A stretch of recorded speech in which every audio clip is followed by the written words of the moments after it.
God, the Substance of All Form, a book by Joel S. Goldsmith. Chapter 2, Building the New Consciousness. Many aspirants on the spiritual path experience inner unfoldment or revelation when they begin to gain some understanding of what meditation is. Meditation is our method of building a consciousness of truth, a new consciousness. Meditation is our mode of prayer. First, however, it must be understood that prayer is not what we say to God, but rather what God says to us. Because of the noise of the world, we do not hear the still small voice or receive the benefit of the presence, and therefore we must learn to be silent and receptive. Subchapter: Learning to Meditate. The purpose of meditation is to gain a conscious awareness of the presence of God, such a conscious awareness of our oneness with God that we may come into an actual realization of the truth of being. Although successful meditation requires silence and receptivity, never try to still the human mind. Never try to stop thinking or attempt to blank out your thoughts. It cannot be done. When you begin to meditate and thoughts of an unruly nature come, let them come. Do not be disturbed by them. They are world thoughts, not yours. Take the attitude of sitting back and watching them. See them impersonally. Soon they will no longer disturb you, and you will be able to sit down and be at peace. There are many schools of thought as to the proper method of approaching meditation, and for the beginner, there probably should be some procedure or method outlined. If it is remembered that in meditation our whole attention is to be focused upon God and the things of God, it will readily be seen that in sitting down to meditate, it is wise for the body to be in a comfortable position so that the attention is not unconsciously drawn to the body. Always remember, though, that the posture assumed is not important, nor the method used. Any procedure adopted is only for the purpose of making it easier to hold the attention on God and to become consciously receptive to the infinite power of your own consciousness. Be very patient in meditation and try to conquer any sense of unrest. No truth is going to be given you from without which you do not already know, but the light presented on that truth from within your own soul makes it applicable to your experience. Truth which seems to come from without is a ray of truth, but that ray imbued with your own consciousness becomes the light of the world to you and to all who come within range of it. And I, if I be lifted up from the earth, will draw all men unto me.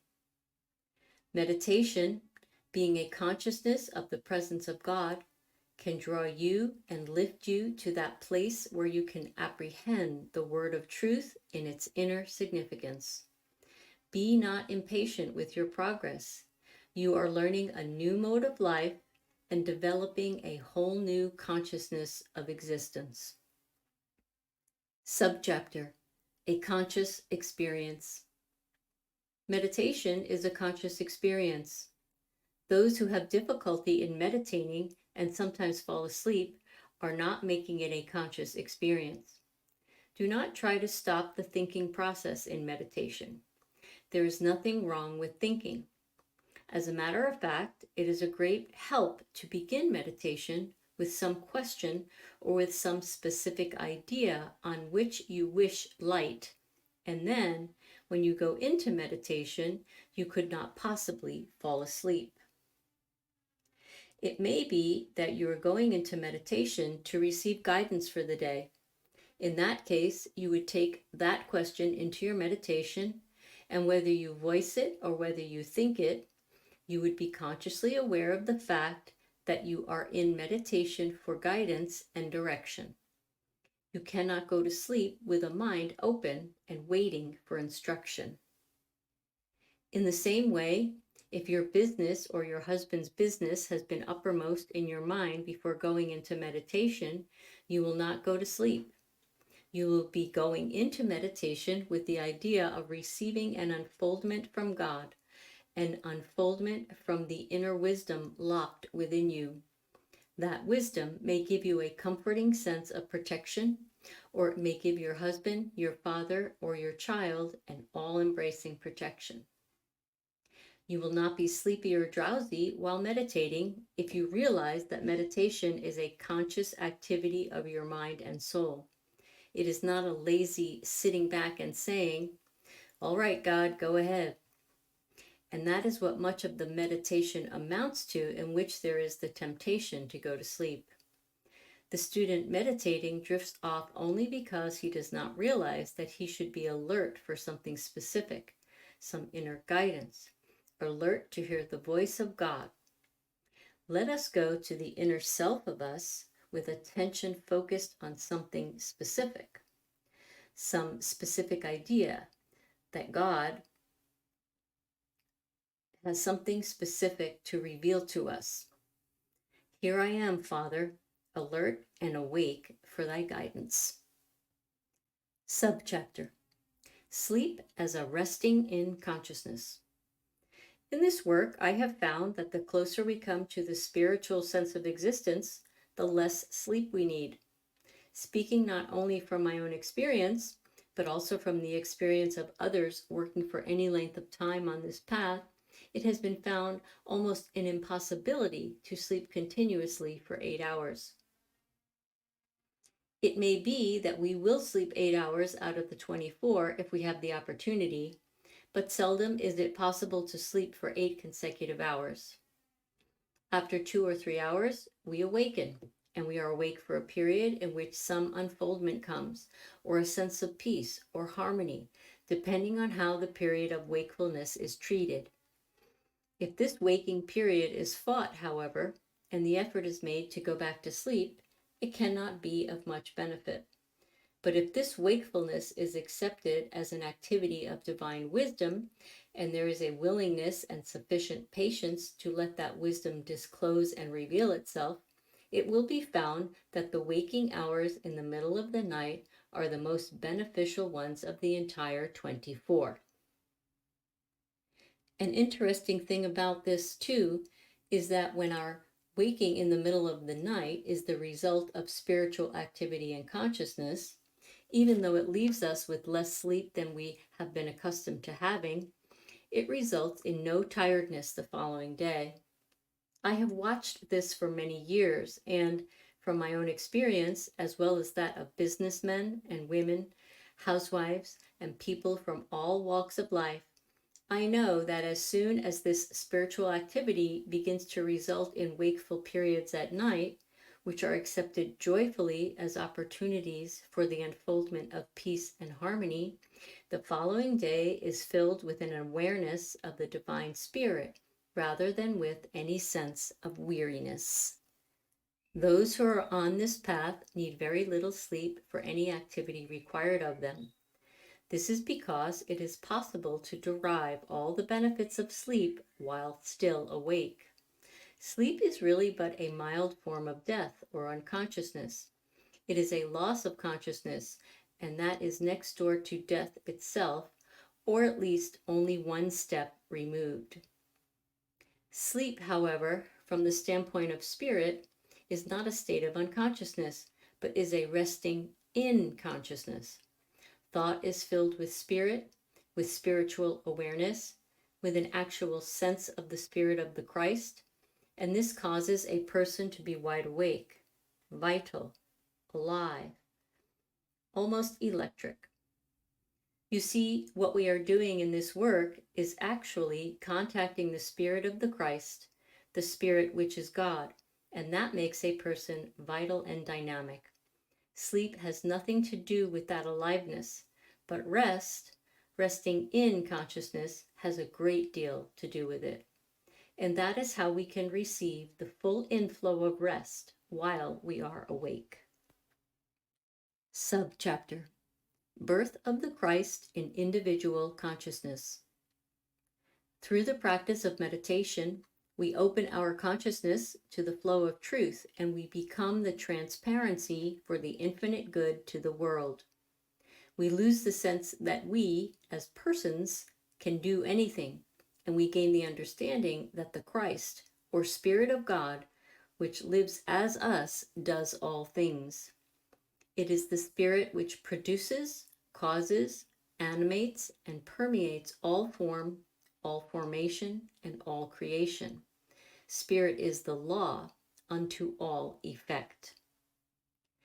With us, then, it becomes necessary to gain the conscious awareness of the presence and power of God, acting and appearing as our individual consciousness, and to know that this consciousness is the law, substance, and reality of our universe, whether appearing as our body, our business, or our home.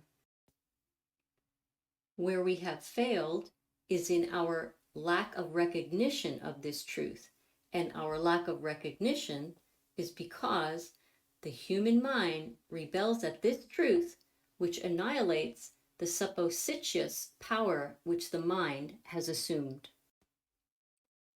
From the standpoint that Christ is the revelation of the oneness of God and his creation, let us ponder the spiritual meaning of the scriptural record of the birth of Jesus. Jesus was born in a manger, probably the lowliest place on earth at that time. This manger can be interpreted as symbolic of the human mind, the lowest place in which the Christ can be born. When human thought is awakened to seek light, it is then that the reaching out is greatest, and it is probably then that the Christ is born in this stable of the human mind. The babe, Jesus, was wrapped in swaddling clothes, and so it is with us when the Christ is first born in the human mind. It is wrapped in the gentlest of truths. It is clothed in the simplest of thoughts upon which we can feed for our growth and unfoldment, until the danger of the Herods that would come and destroy it is past, until we have grown in understanding so that the questions and doubts of the world cannot overwhelm us. Always the human thought will endeavor to destroy the Christ. Joseph and Mary carried their small son down into Egypt, where they kept him hidden until the danger that would destroy him was past. There is a great lesson of wisdom for us in this. We too must hide this gentle truth, not showing it forth in words, but only in effect. We must not go around voicing it, but rather let it appear as it appeared to Jesus at the age of 12, when he astounded the rabbis in the temple with his wisdom. It was not until 12 years after the birth of Jesus that the Christ became manifest in the child. So also it was 9 years after Paul's illumination before he went out to preach and teach. The newborn Christ must not be carried out into the highways and byways, but must be permitted to develop and wax strong in our consciousness, and then we shall see that it is unnecessary to proselyte. The world will always resist the teaching of oneness, omnipresence, and omnipotence, but when the presence of the Christ has been felt, we can then speak of it without fear of losing it. It is better to keep this truth within our own being and let it become visible to the world through the results rather than to go out and preach it. It is surprising how the world senses what is going on without our speaking about it. The very Christ, the very Spirit of God, is manifest as the peace of our being, as the prosperity of our purse, and as the joy in our faces. It is then that the world recognizes that we have something, and it is then that the healing work takes place without taking thought, not by might nor by power, but by my Spirit, through the peace of mind that we have found. It is through meditation that we develop a conscious awareness of the presence and power of God, and we feel that presence with us all through our days and nights, guiding and protecting. The object of our work is the realization that I and my Father are one, and that where I am, God is. When this realization is attained, it makes no difference what picture is presented. There is a presence and a power instantly available to me. Where I am, God is. And therefore, the place whereon I stand is holy ground. Whither shall I go from thy spirit? Or whither shall I flee from thy presence? If I ascend up into heaven, thou art there. If I make my bed in hell, behold, thou art there. Even though I make my bed in hell, this presence is there. It may be trouble, sin, disease, lack, or limitation. The nature of the picture makes no difference, because my remembrance always is, thou art here, and consequently, this is holy ground.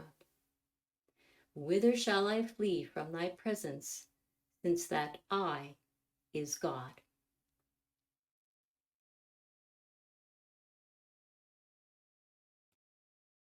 Additional free content about the principles and application of the Infinite Way and general mystical practice is available for your use on the Practical Mysticism YouTube channel and at my website at the link in the notes. Please subscribe and share so together we can assist in the great awakening to truth. Thank you.